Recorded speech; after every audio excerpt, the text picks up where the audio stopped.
your weekend current affairs personality interview program. I caught a very big fish for you today, a golden fish for that matter. He is former Catholic seminarian turned solicitor and advocate. He attended the Sacred Heart Catholic Seminary in the early 70s, and he almost took the oath of celibacy before changing his mind. He veered into law and ultimately took a law degree from the University of Ife, now Obafemi Awolowo University, Ile-Ife, in 1981. He was called to the bar in 1982. He began human rights activism in 1983 and got shot into instant limelight in the early 80s with the case of the 7 students of the University of Ibadan who got arrested for protesting for their fundamental rights. In 1991, he established his own law chamber and then moved on to climb to the pinnacle of legal practice in Nigeria. He became a senior advocate of Nigeria in 2012. And much more than that, he is a fellow of the Institute of Chartered Arbitrators of Nigeria and a member of the Nigerian Bar Association, the International Bar Association, the Pan-African Lawyers Union, and the West African Bar Association. Aside from his regular appearances in Nigerian courts, he has represented victims of human rights abuse at the Community Court of Justice of the Gambia and ECOWAS, the Special Court of Sierra Leone, and the African Court on Human Rights of Tanzania. My guest today has plenty of professional and meritorious laurels to his credit. They include the Kwame Nkrumah Leadership Award, the Bernard Simons Human Rights Award, and the American Bar Association Institute of Human Rights Award. I have the greatest pleasure now to feature today on Galaxy Line the one and only Femi Falana, senior advocate of Nigeria and the biological father of the popular pop musician Falz. Thank you for coming. My pleasure. Out of your very, very busy schedule. Thank you very much. I really appreciate your coming. Well, we'll take a quick break at this point and we'll return shortly to begin the interview. Stick around, please. Don't go away.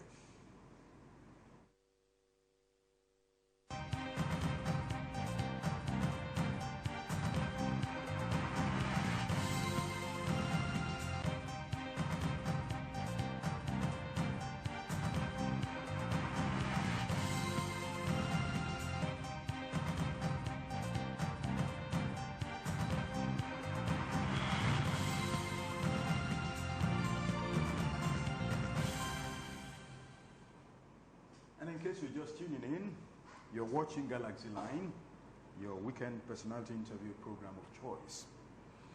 I'm being joined live in the studio now by one of the senior advocates of Nigeria and a dogged human rights campaigner, Mr. Femi Falana. Yes, let's begin on a human interest point of view. You were a seminarian and all of a sudden you turned a legal practitioner. What happened? Why did you run away from the seminary? No, like we used to say in those days in the seminary, many are called, but few are chosen. I believe I wasn't chosen for the priesthood. You know. Who pushed you into it? You took that decision to go, isn't it? Or you were pushed into it? I was more or less influenced. Okay. Because in my teenage years, I was an altar server, you know. Okay. What we call a sacristan, you know. Okay. And I loved the priesthood, you know. Okay. You still love it now, though? That was why I ended up in the seminary. Mm-hmm. But after my secondary school education, after 5 years in the seminary, I felt I needed to do something else, you know. Because I didn't believe that I would make a good priest. Why? Why did you think that way? I thought I might be too radical for the church. I see. It was much, much later that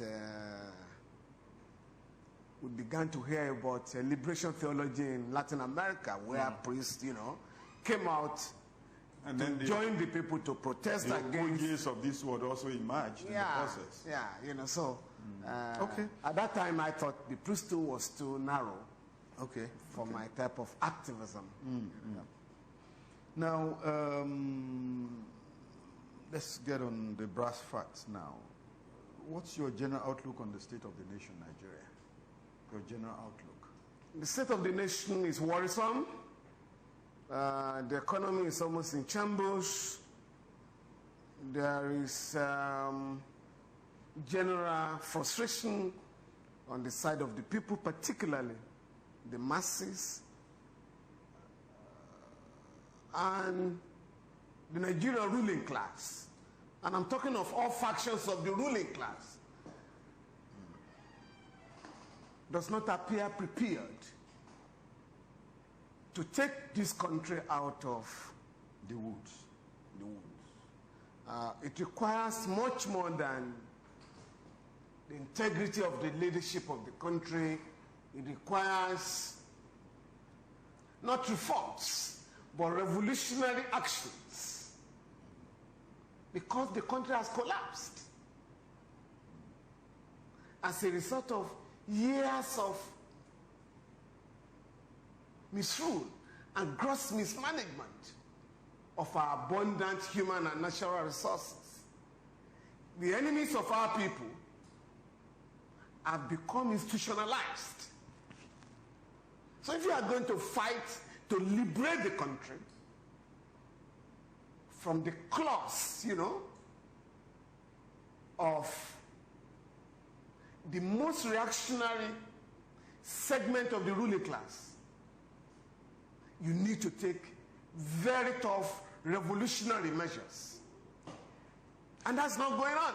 With profound respect to the Buhari administration, I haven't seen any indication to run the country and to think outside the box. We're just sustaining the status quo that is pauperizing our people, that is increasing poverty in the country, and preventable diseases, meningitis, cholera, and others, that some of them have been banished from less endowed countries in the world. We're still battling, shamefully with meningitis. A governor during the week, I think the governor of Sanfara somewhere. So, I'm very, very almost an illiterate talk with respect that meningitis must have been caused by fornication. I mean, can you imagine that? Okay, let's take a look at the recent amendments of the Electoral Act. Critics say all the amendments have achieved is what they call monetization of politics. What's your own take on these amendments? The amendments are rather diversionary and cosmetic. They are not addressing the problems. Explain that. What I mean is,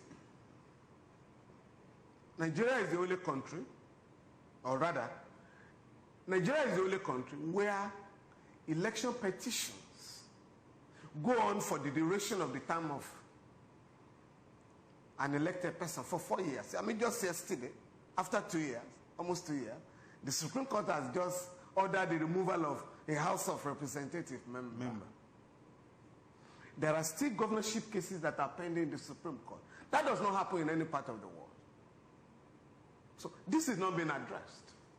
How can you have a situation where somebody has stayed in the House of Representatives or Senate for 2-3 years, after that you now order him out and somebody should come and complete his term? So you are paying two people for services that should have been rendered by one person. Now this is not being looked at.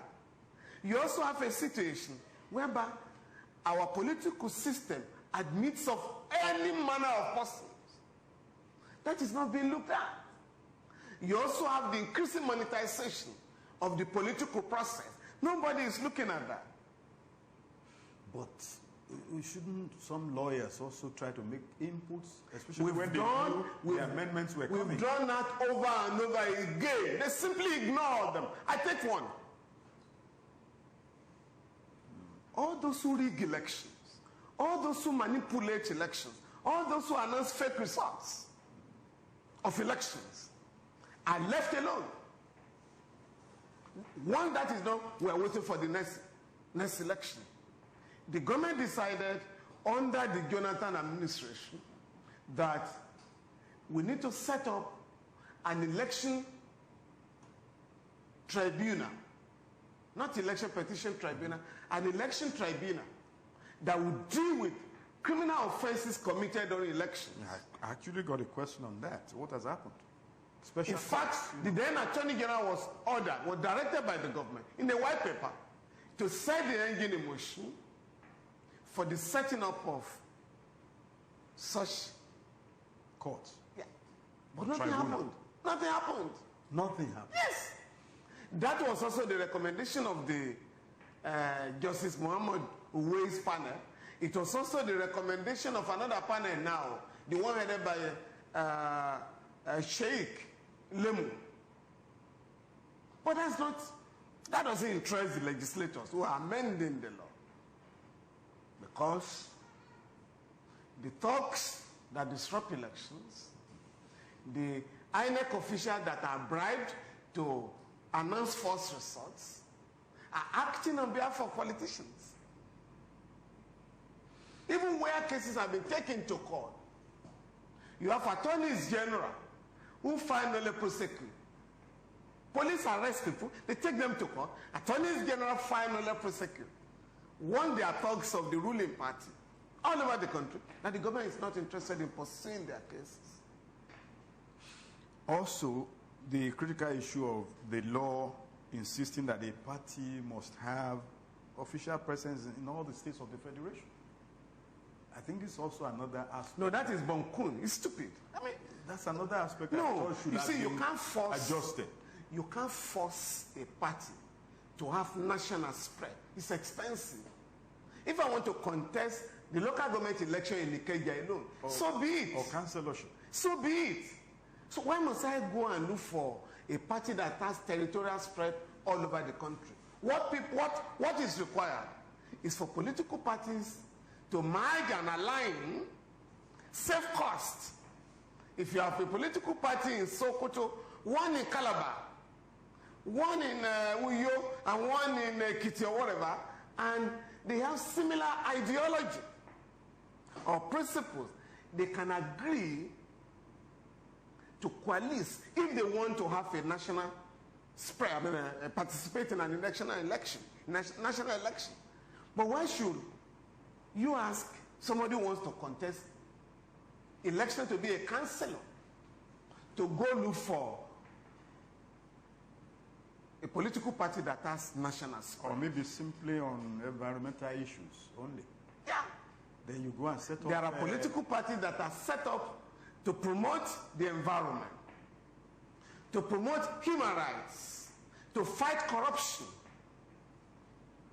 When are we going to arrive at this point? We're through struggle, you know.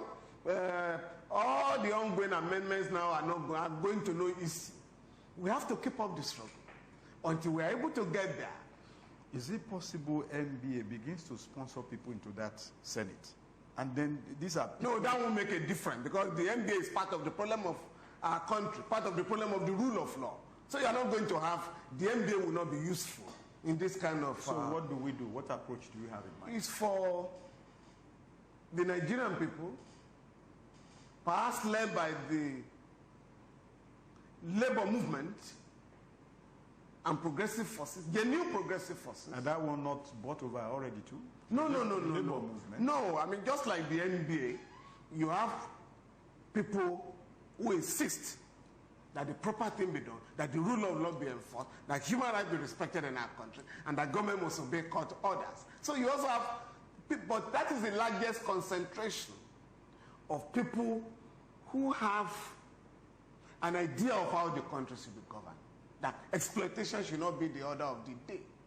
So that's why the working class as the producer of the wealth of every country, has to take more than a passing interest in the politics of a country. Okay, let's zero in on corruption. What's your general assessment of the anti-corruption war strategy of the Buhari administration? Your general assessment of this strategy? I think it's a misnomer to say that the country is prosecuting a war against corruption. Really? I would think that the country is, I think the government is trying to ask a few people to account. Because fighting a war requires much more than we have seen. Yeah. If you are going to fight corruption, I was just reading during the week. Oh, and some people in the House of Reps are trying to sponsor a bill to provide a 20 years jail term for corruption. I laughed. Because there is a law which this government has refused to apply that provides life imprisonment for anybody who steals more than 1 million naira from the public treasury. 1 million naira. More than that. Oh yes. But now people are alleged and they are convicted for stealing hundreds, of millions, billions. Billions. Now. And they are just simply asked, go to prison for 5 years or 2 and say no more. We take what you can trace that you have illegally acquired. However, we'll give you an option of fine. And the fine may be so meager or minimal that you just issue a check in the premises of the court and you go home. That is not how to fight corruption. No. It should be jail sentence. Life jail the law provides for life imprisonment. That is the law. I'm talking of Recovery of Public Officers, Special Provisions Act. Incidentally, it was General Buhari. It was Buhari's administration that enacted that law in 1984. The law has now been made to conform with the Constitution.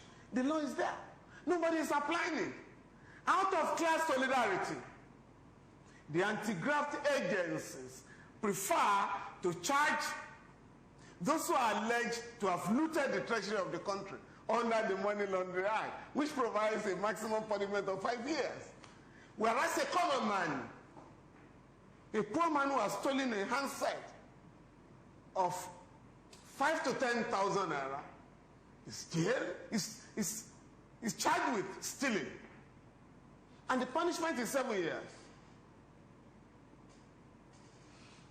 All right. So there is a class dimension to the struggle against corruption. And in all this business, in all of this, what are we doing about the West? The bulk of these stolen funds has been located in the vaults of Western countries and UAE in Dubai. What is the government doing about that? On the contrary, we are rushing to China. We are going to World Bank and IMF. We are asking for a loan. The NATI, an organization of the government, set up to monitor the extractive industry, has just come out with a report during the week that over $20 billion have not been accounted for by the NNPC. Now, if you take half of that money, 10 billion. 10 billion, that would be enough to chase poverty out of. Or to deal with meningitis. Oh, forget that. That's beyond that. Beyond meningitis. You can expel malaria from the continent of Africa. From Nigeria. Because there are countries that have done it. Cuba abolished malaria in 1967. Way back. Okay. Now, the anti-corruption war machine has hit the judiciary so badly for the first time in the history of Nigeria. As a lawyer and a potential Supreme Court judge, how do you feel? the judiciary operates within a very corrupt system. So it may be difficult to expect the judiciary or any aspect of our national life, or the universities, or even the media, not to be caught in this cobweb of corruption, the miasma of corruption, all over the place. But I can assure you, but judiciary is supposed to be sacrosanct. No, the you can't talk of any institution being sacrosanct. As far as this matter is concerned, the point I'm trying to make, in the midst of the mess, the colossal mess, you have very incorruptible judges in the system. So we must not make the mistake of generalizing. You have good journalists, you have good lawyers, you have good judges. But what we should do, and this is what I try to tell my colleagues in the bar, don't sit down in your chambers to condemn corruption. Let us identify the corrupt judges and lawyers amongst us. Name them and shame them. But don't rubbish everybody. Okay, the EFCC tried to do exactly what you're saying. Don't you endorse that? Expose them and shame them. That's exactly what they try to do. What's your comment on that? No, that's another. Oh, that's another. But it's not enough. That's another. But it's not enough. Some said it was high-handed. It was barbaric. No. Again, I've said this publicly. Yes. I will not, based on my own personal experience, support the raiding of the homes of judges in the dead of the night. I would not even want it for my worst enemy, because I've gone through it before under the military junta, and I know the dangers involved. There was a night I was picked up in my home and taken to a road, dumped on a road, and we didn't have a spotless city or Lekki then. I was dumped in the bush. At the same time, the late Dr. Bekwana Somkuti was also captured and dumped on Badagry Road. We managed to get back to town and we addressed the press. The State Security Service denied any knowledge. The police denied any knowledge of what happened to us. We could simply have been killed. It was only 3 years later at Kuje prison when the three of us were now detained. Dr. Bekwana Somkuti, the late Chief Ganifa, and myself were detained in Kuje prison. That a young man walked to us, a soldier who had a problem with the system, who was being detained in the prison. Now confess to us, sir, we kidnapped the two of you on the 8th of April, 1990. We said, for what? He said, we're planning the Oka coup for April 22. And we wanted to enlist the support of the human rights community. So we wanted to expose the Babangida regime as having kidnapped us. So that when they announced their coup, we would jump to the street. Of course, we're not as sufficiently stupid. Right? So I warn the government, please, criminals can arrest judges in the dead of the night and kill them. It happened in Ghana under Raleigh. 4 judges, including a nursing mother, were kidnapped in the night and killed. So if you want to fight corruption, assuming you had evidence against them, be civil about it. Oh yes, you could have stayed on the street or in their premises. And as they are going to their courts or going out in the morning, my Lord, please, we have a search warrant to search your house, and that will be the end of the matter. But don't go and waylay any citizen at 1 a.m. In a Gestapo manner. It doesn't help the government. Okay, now, do you believe the notion that corruption is fighting back and virtually overwhelming those... No, corruption is being allowed to fight back. That's one point I think. You see, when the Yoruba people say may you never get caught by the net of the government. That net is so powerful. It can catch anybody. Oko Ijoba. Yes. Come on, listen. Oh, it can deal with anybody. You have all the instrumentality of power as a government. You behave as if you are in office and you are not in power. I don't understand it. How can you be prosecuting a criminal suspect and he is dictating the pace of his trial? I don't understand it. What do you want judges to do if you are not prepared to prosecute your case diligently? The case of Justice Ademola, yes, he just got acquitted. Yes.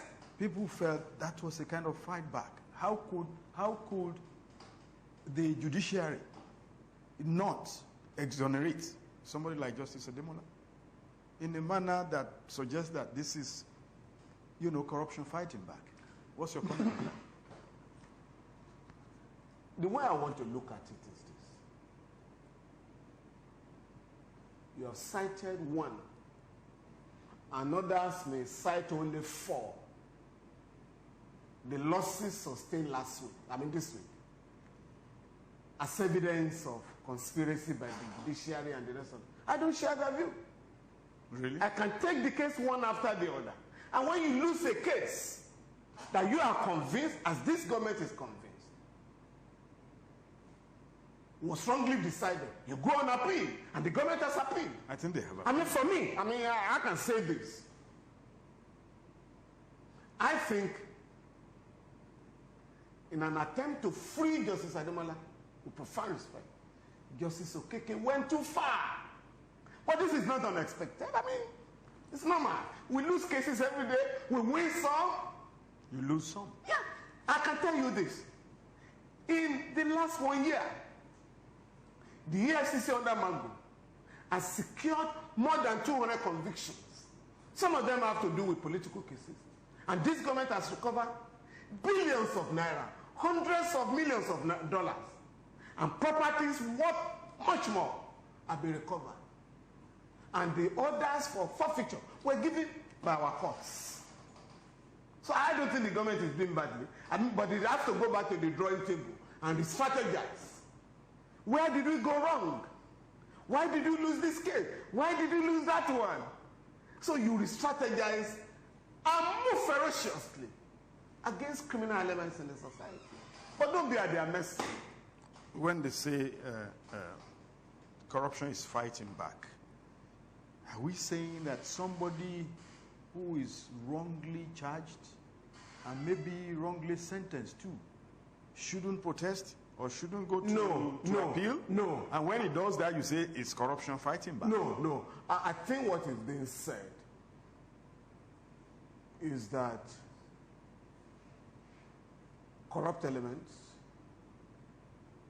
who are well entrenched in the system are using the resources at their disposal to make a mockery of the anti-corruption work. One, they will start by saying that this is politically motivated. I think we have forgotten that now, because not only are PDP members standing trial, some APC members are standing trial, including those who left the PDP to join the APC. Military officers are standing trial. Business people, including the fuel subsidy suspect or importer, are standing trial. So we've left that. Nobody is now saying this is politically motivated. What is now being said? Is that this? Sometimes they say, well, this is a northern agenda and the rest of them, agenda will not work. Oh, Christians are greater in number among those who are being tried, agenda will not work. So what do you now do? Is for the very corrupt people to use a section of the media to say, oh, it is this political leader who is trying to embarrass PDP, or it is the government now trying to prepare for 2019, so they want to put everybody in the opposition in jail. But is there a basis for your prosecution? Have you stolen money? Have you returned the money? Are you penitent? Are you remorseful? What if you are not doing that? Whether you belong to APC or PDP or whatever, or APD, this system must pursue you until we recover the money you have stolen. Because, mind you, what you call corruption in Nigeria is some other crime. It's a crime against humanity for which people are shot in China. If you steal money meant for a school or a road or a hospital, you are shot. You're executed. All right. When you meet a man like this, do you really want to go on break? Because it's bubbling with all the ideas. But just to be able to have a breather, we will take a break at this point. We'll be right back. There's so much more to talk about. Stay with us.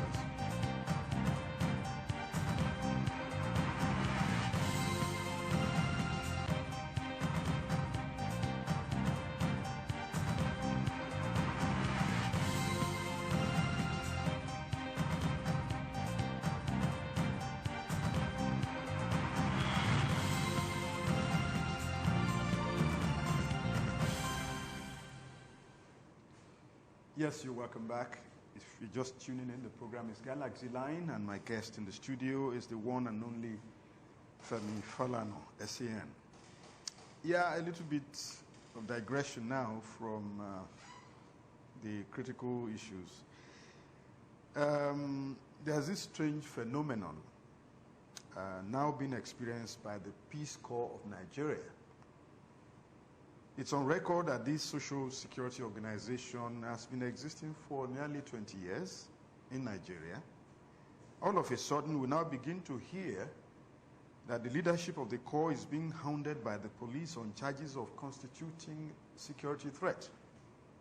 With the news that the National Assembly, some months back, passed a bill establishing that Corps. People are smelling a rat. What do you smell?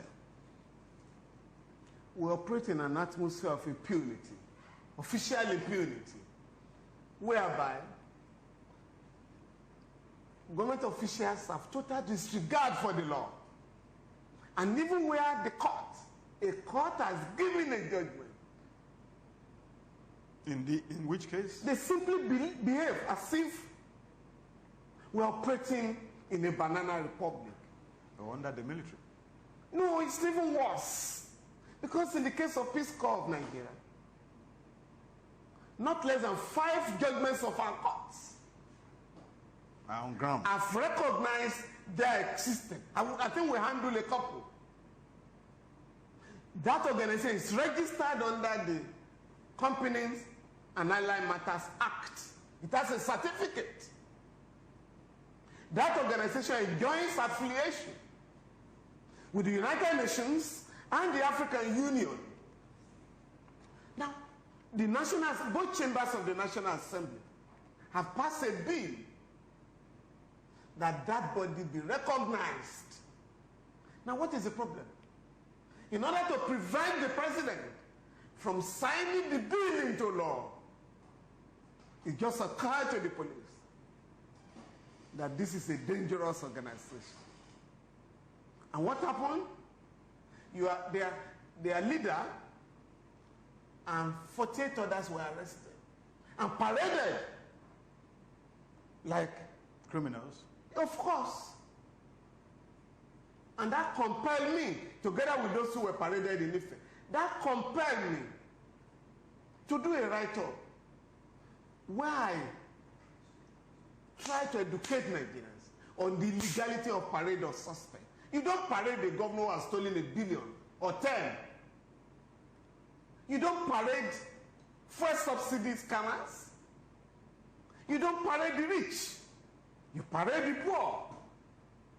Just like, again, I was forced to write a letter to the IG during the week. The law of wandering was repealed in 1989. So why are you harassing ordinary people? People are being jailed in Abuja. People are standing trial in Lagos for wandering. When a rich man walks around, he says he's enjoying his freedom of movement. You know, if you are obese, you want to lose weight, you are running all over the place, the police will not stop you. But if it's a common man, he says you are loitering, you are wandering. So, what the police is doing in the case of Peace Corps of Nigeria is the height of impunity. Who is stopping this? Who's going to stop it? I believe the Honorable Attorney General of the Federation has to come in. By the way, the National Assembly itself that passed a bill to establish this corps, just standing quiet. You see, those are the things the National Assembly should be doing. It's not about wearing uniform and, what somebody said out there. You want to summon Professor Sage, because he made a defamatory statement against you according to you. Oh, you must come. Those are irrelevant issues. Again, illegal. So you must take serious issues, like passing an amendment to the Electoral Act substantially, like passing the budget. This is April. And we have not even had lawyers say a word on this Peace Corps matter. I have done that, Just left the whole thing hanging. The NBA hasn't done anything because it's not bothered about human rights, Yeah. People are being detained all over the country illegally. People are being railroaded to jail illegally. A lot of Nigerians have their money hanging somehow because they applied. Now they put everything on hold. Who is going to? No, these people Nigerians must also learn to fight for their rights. We are too docile, I think almost beyond docility. And that is why every government takes advantage of Nigerians. And I think it was the late fella that sang that in the 70s that, we always get reason to complain. I've just married, I don't want to suffer. My mama, there for house, and police and the government will just mess you up. We must learn to fight for our rights. Could this Peace Corps stuff, be part of the impunity that the Amnesty International is always complaining about regarding the conduct of our police and military? No, for sure. And I think while human rights violations are on the ascendancy in the country, human rights abuse is on the increase. Because this government has refused, after almost 2 years, to reconstitute the Council of the National Human Rights Commission. Because that is the body empowered by law to challenge human rights violations, either on the part of the government or on the part of some big rich people. But that body is not constituted for now. So the army can kill, the police can arrest illegally, and nothing happens. Is it not inconceivable that all of these things are happening under a government that has a professor of law and a senior advocate of Nigeria as vice president? No, indeed. This government has about 10 lawyers. I can tell you I'm flabbergasted at the development. For instance, for the first time in the history of our country, since colonial days, a man and his wife have been detained now for over 1 year. I'm talking of Sheikh Ezra Kisaki and his wife. A court in December last year, December 2nd, gave judgment in their favor. I handled the case. Up to now, the government has not released them. So impunity is all over the place. In the National Assembly, in the executive, it's all over the place. All right. There has been a public outcry against Amnesty International itself. What's your take? Public outcry? Where? In Nigeria? Oh, yes. No, a band of paid thugs were hired. Oh, that's what you call them. To waylay their office, to waylay their officials, to surround their office in Abuja and harass the organization. Of course, we caught them on tape when they were sharing money. Dole out to them. Why should they do that? No, you should be asking, why should the government allow that embarrassment to be meted out to our country? And what happened? The Amnesty International wrote a report complaining about human rights violations by the army in the Northeast zone. I have government reports that have equally condemned the intimidation and harassment of the civilian population in the Northeast zone. Now, instead of saying, oh, we are going to investigate, You say, oh, Amnesty International is talking rubbish. And then you go on to hire thugs to harass them. I mean, their officials in Abuja. It has portrayed the country in very bad light. Oh, terribly bad light. I was forced to write a letter to the president that they could stop the embarrassment. Right, let's get down to the legal profession proper. What's your honest assessment? I don't expect you to be nasty, on the Chief Justice of Nigeria, the new Chief Justice. Do you see him bringing the judiciary out of the moral dungeon that it has found itself? This arrest of judges and stuff like that. What's your general assessment of this new CJ? Again, I've said publicly, I believe that the National Judicial Council and the Nigerian Bar Association will have to double their efforts in removing bad eggs from the legal profession. Happily, the new Chief Justice has indicated his determination to wipe out corruption from the bench. But Nigerians have to bring up evidence and submit petitions to the National Judicial Council instead of simply say, oh, Nigerian judges are corrupt. If you have evidence against any of them, please bring it up. I also believe that the Nigerian Bar Association has a greater duty because, again, I've said it publicly, Nigerian lawyers know all corrupt judges, all corrupt lawyers. But we simply speak about this dangerous phenomenon quietly in our dinners and even in the courts. If I'm going to appear in any jurisdiction as a lawyer, you find out the type of judge, before whom your case is pending. And your colleagues in that jurisdiction or division will tell you, will give you a history of the judge, including those who are corrupt. So why, I'm asking the NBA, why don't you have a mechanism for dealing with corruption? No, we're talking now, I'm asking you directly now about our new Chief Justice. I am saying that he has indicated his wish. What's the basis of your trust that he will do it? How much of trust do you have? Everybody is worried. Every concerned member of the bench and the legal profession, as a matter of fact, every concerned member is worried that all of us are being embarrassed.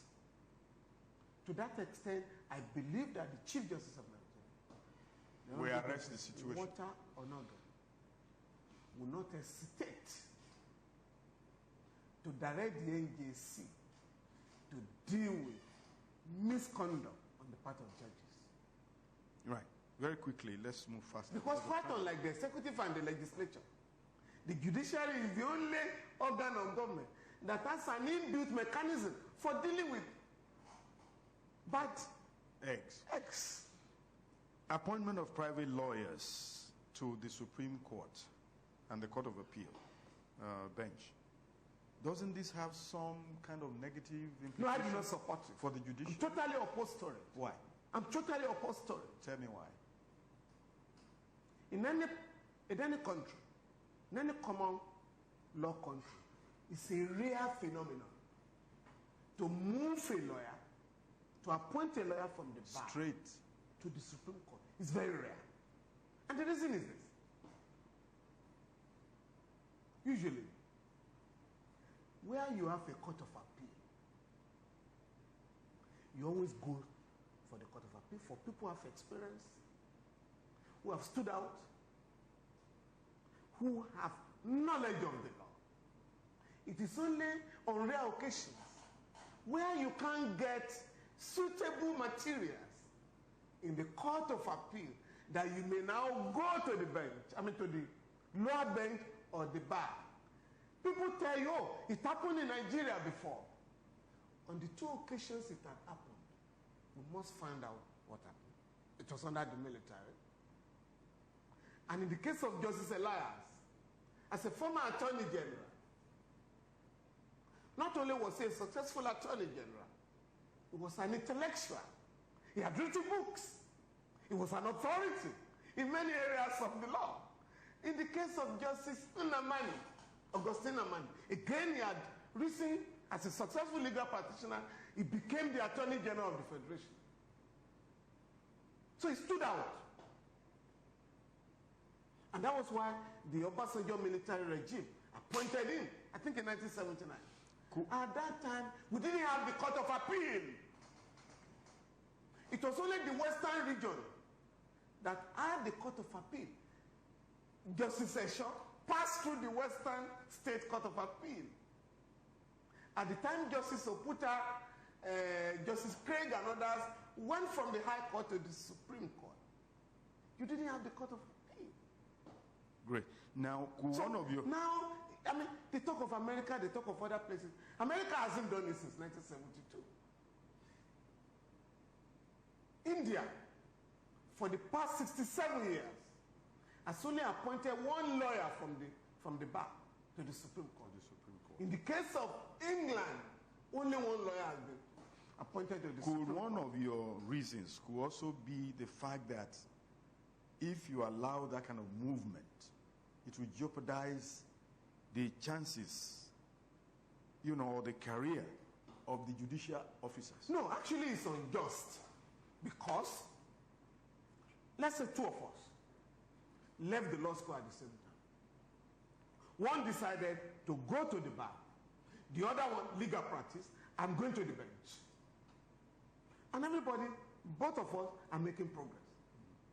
I have now reached the apogee of my career by becoming a senior advocate. You are in the Court of Appeal. Now there is a vacancy for a zone. It's zonal. It's a zonal business. There is now a vacancy in our zone. Naturally, it is your turn. Because I have chosen to be a legal practitioner. And I've attained the height in my profession. Now the height for you is the Supreme Court. Why should I move from here now to take your place? It's unjust. If you can only do it if in that zone you have messed up. We now say, okay, there's nobody in that zone. Let's look for a senior lawyer in that zone. Yes, I will have no quarrel with that. But if you want to be a judge from the bar, you must also follow the example of Justice Toby, Chike, and others. As I'm talking to you, I know not less than 3 judges of the National Industrial Court who were senior lecturers. One was even a professor. They have to start in the National Industrial Court. Justice Toby, Chike, and others started in the High Court. So you start in the High Court as an intellectual, as a senior advocate of Nigeria. If you start in the High Court, your contribution will be noticed, and then you can move and progress. Are you making a protest against this personally, or you are? No, I've expressed my views to the authorities on it. And you are not taking it beyond that? No. You won't take it to court? No, it's not a court. It's not a chargeable It's thing. not a matter that you want to pursue in court. Okay. It's a policy. Okay. All right, let's move on. This complaint about the EFCC and other corporate public prosecutors not doing a thorough investigation or not doing thorough investigation on the cases they're handling. It has played so well in the acquittal of Justice Demola. They said there's no evidence, just brought these things. No. Don't let's use that. The point I'm trying to make is, where do you lay the blame? Is it because it's lawyers that are supposed to package all these things? The whole thing, is it not a bad reflection on the NBA? No. Again, as I said, the government has to decide what it wants to do.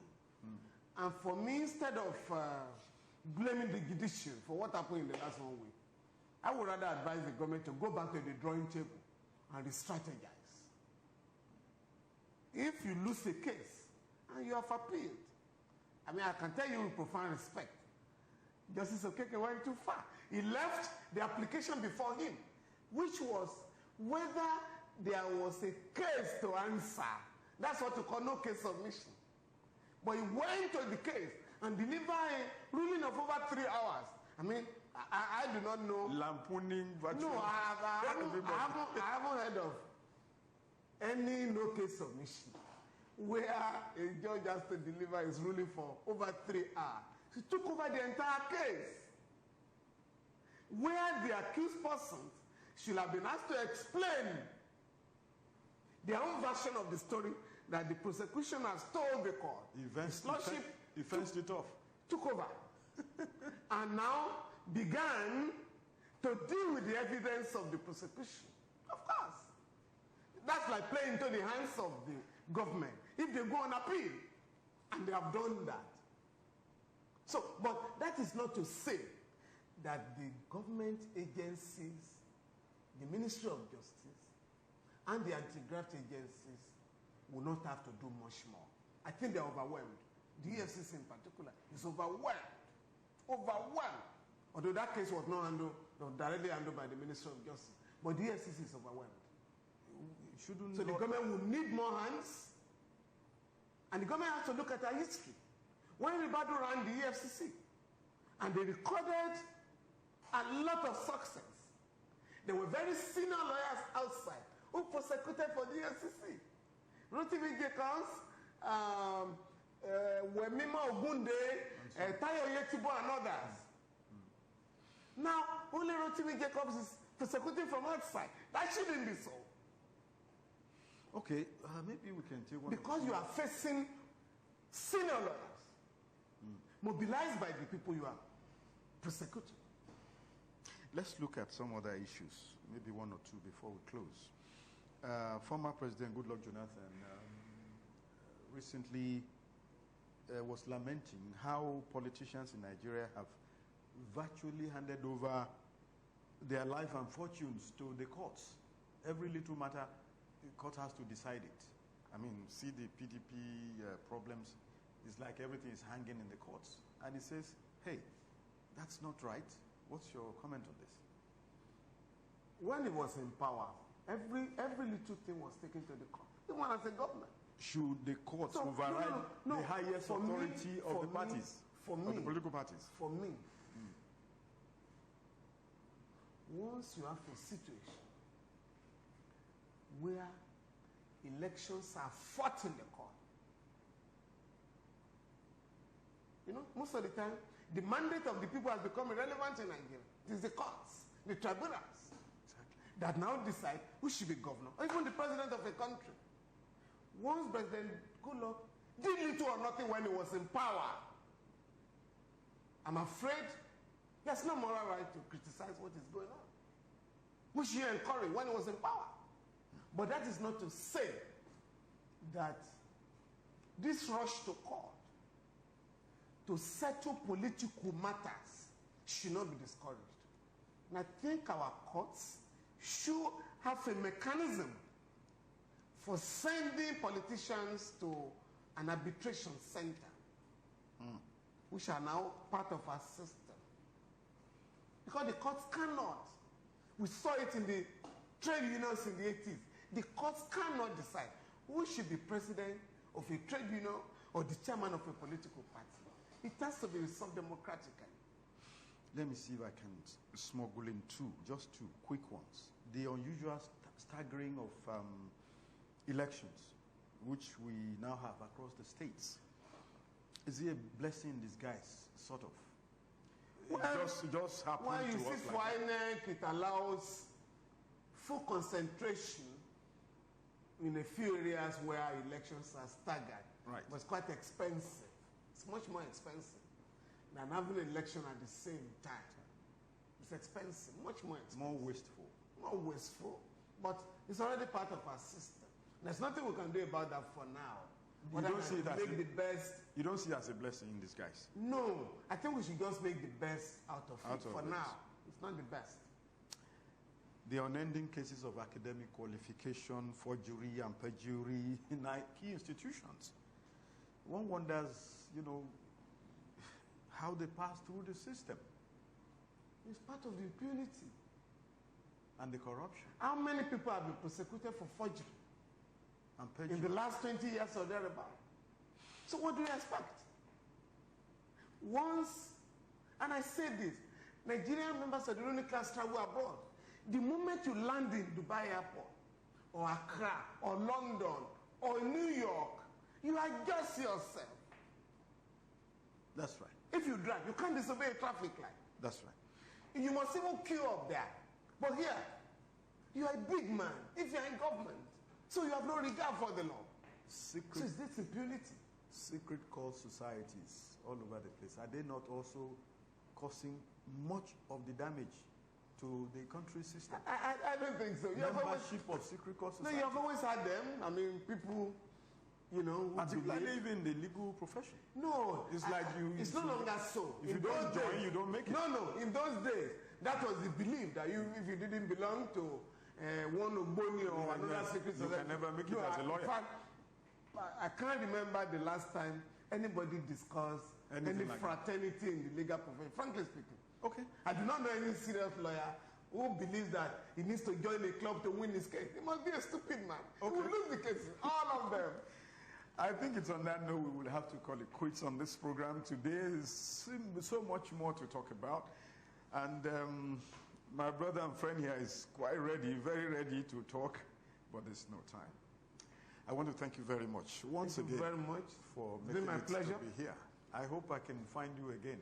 I hope so too. I thank you very much for spending some time with us today on this program. I hope you got one or two things out of it. And I want to thank you very much for being part of it. Next week, I'll be back with another personality to interview on this program. Until then, bye-bye now. I'm Shegun Adiriye.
Hi, good evening.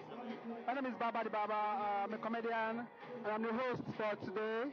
I'm co-hosting with Alero. So what has been the experience of NTFS so far?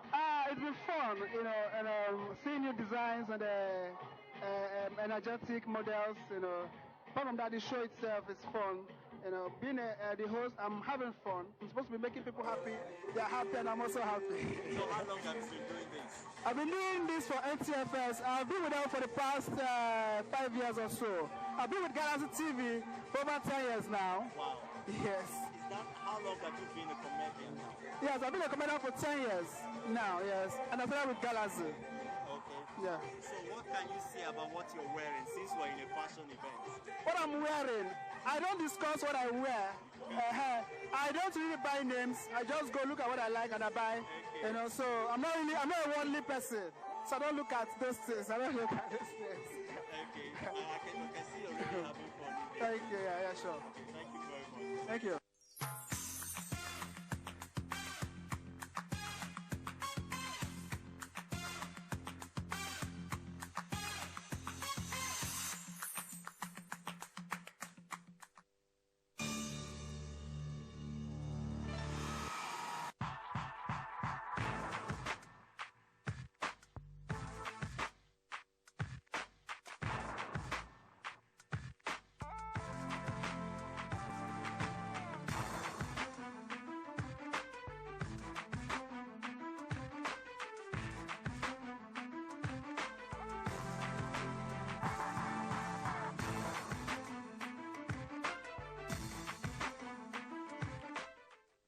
It's good to have you, sir. It's good to have you, ma'am. Can we get to meet you, ma'am? I'm Mrs. Ahmed. Okay. I'm a businesswoman. I'm from Lagos. Sir, how do you feel today? Well, I feel nice. I know. But as for the wares and the exhibits, they're very good. They're exportable. What we need to do is for Galaxy that organize this to pick the best of the rest and get them